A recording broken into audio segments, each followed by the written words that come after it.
The hospital corridor echoed with silence, except for the faint cries of a newborn and the clattering of distant heels. In the middle of that sterile hallway, under flickering fluorescent lights, a young woman collapsed to her knees, her arms wrapped tightly around a swaddled infant. Her breath came in short, sharp gasps, her lips pale, her face drenched in sweat and tears. She looked around in desperation, whispering, "Please, someone help me." But no one came. Nurses rushed past, doctors focused on charts, and visitors looked away, pretending not to see. Some were too busy. Some assumed someone else would help. Some just didn't care. And so, on the cold, hard floor, she fell forward, barely able to keep her baby safe as her strength gave out. An hour earlier, Alina had stood outside that very hospital, her newborn daughter tucked tightly in her arms, uncertain if she should go in. She had walked 3 miles from the shelter, too afraid to call for an ambulance, too embarrassed to face the people who had once judged her. Her story wasn't one of recklessness, it was one of heartbreak. Alina had once lived a quiet life, filled with hopes of becoming a nurse. She fell in love at 19 with a man who promised her the world but gave her a nightmare instead. When she told him she was pregnant, he left. No contact. No help. Just vanished. Ashamed, scared, and with nowhere to go, she found shelter in a women's center. It was there she gave birth alone, laboring for 18 hours without anyone by her side. And now, her baby just 3 days old, she had been told to leave the center due to overcrowding. She had nowhere else to go, no family, no money, no plan, only a fierce need to protect her baby. And then, the pain hit. A stabbing, deep pain in her abdomen. She tried to push through it, whispering lullabies to keep the baby calm, but her vision blurred, her knees weakened, and she crumpled to the floor of the hospital, hoping anyone would care enough to help. She nearly blacked out when a voice cut through the fog. "Move!" A man's shout boomed through the corridor. The footsteps stopped. The whispers stilled. And then the sharp tap of polished shoes moved closer. The man knelt beside her, brushing her hair from her face with trembling fingers. "Get a doctor." "Now," he barked to the stunned staff.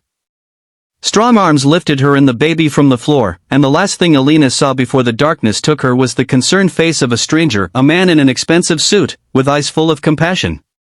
When she woke, the room was white and warm. Monitors beeped softly. A nurse smiled beside her, gently adjusting the four. Alina's first thought was the baby. "She's okay," the nurse reassured. "She's sleeping peacefully." Relief washed over her.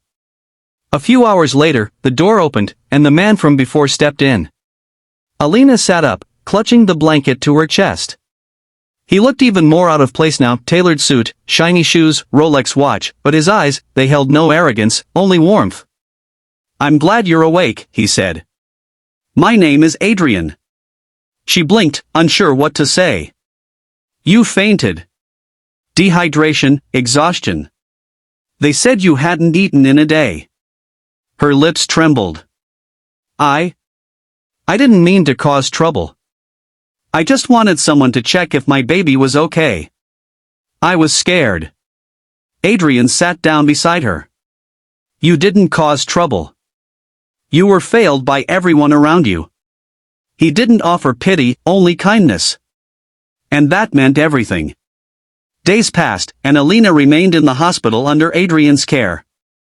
Nurses treated her with newfound respect. Meals arrived without delay.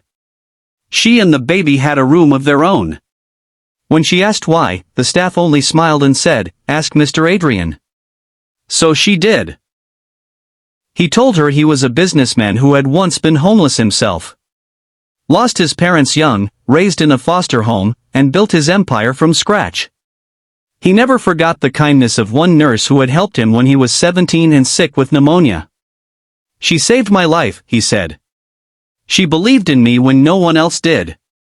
Alina listened quietly, tears brimming in her eyes. "No one's ever helped me before, not like this."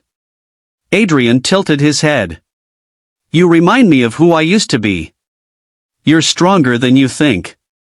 When Alina was discharged, she expected to return to the street. But Adrian had other plans. He handed her an envelope. "This is a place to stay. Paid in advance for 6 months. There's also an account in your name with enough to cover food and baby supplies. And there's a job waiting for you." Her hands trembled as she opened the paper. Inside was an address and a hiring letter from one of Adrian's companies. "I can't take this," she whispered, overwhelmed. "You already have," he smiled gently. "And one day, you'll help someone else the same way." Months passed. Alina bloomed. She moved into the small apartment, decorated it with hand-me-downs and laughter. She named her daughter Hope, because that's what Adrian had given her. She worked hard at the company, eventually enrolling in night classes to pursue her nursing dream again. And she never forgot that day in the hallway, how the world had turned away until one stranger saw her as human. Years later, Alina stood outside another hospital, not as a patient, but in a nurse's uniform. Her daughter, now 5, ran up to hug her legs. And across the parking lot, Adrian stood beside his car, watching them with pride. They didn't speak much these days. He said he only did what anyone should have done. But every year, on Hope's birthday, he sent flowers. Always with the same note. "Never stop being the light. Someone, somewhere, needs you." And Alina lived her life by those words. Because she knew sometimes, it only takes one moment of compassion to save a life, and change 2 more.